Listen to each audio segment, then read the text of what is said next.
And the number of people paying into Social Security versus those taking out, well, it's going in the wrong direction, especially if you're my age. While the numbers of recipients versus workers has steadily fallen since 1970, look what happens at the year 2030, the year I become Social Security eligible. For every one of me, there will be just 1.9 workers paying in. So if you're a working couple, think of it as adopting an extra grandparent to support. Now, that doesn't sound like your cup of tea. There are some alternatives being proposed. If you will, take a look at this with me. In the past 40 years, real wages have increased in this country by about 12%.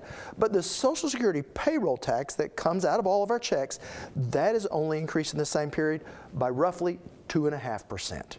So while Congress made adjustments to raise what seniors receive from Social Security, they never put in a mechanism to pay for it.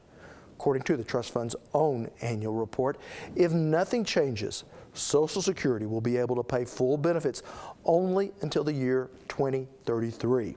Now, after that, benefits will need to be reduced by 25% unless we do some tinkering. And here's what a think tank called The Third Way is proposing. It has developed a proposal to increase Social Security benefits slightly for the most vulnerable, trim benefits for the wealthy, and eliminate them altogether for the super rich.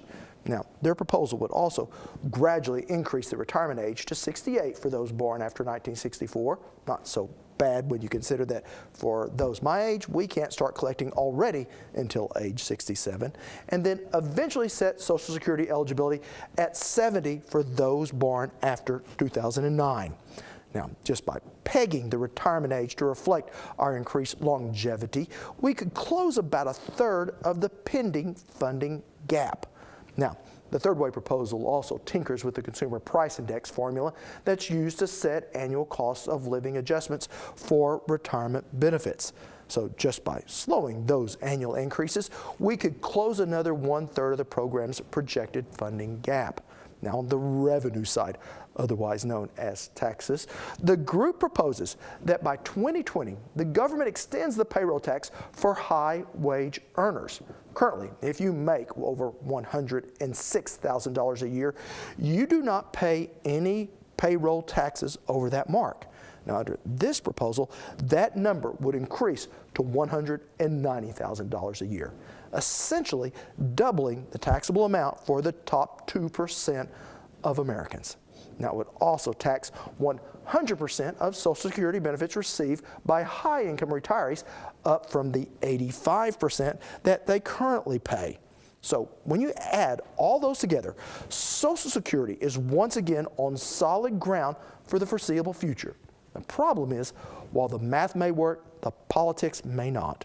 All the options carry political risk because they have the potential to affect nearly every U.S. family, while also raising the ire of some very powerful interest groups. But the sooner changes are made, the more subtle they can be. Now, if you'd like to learn more about Social Security and Medicare funding, just head to our website at okhorizon.com, where we have several infographics under our Face the Facts section. When we return, the business of taking care of the aged.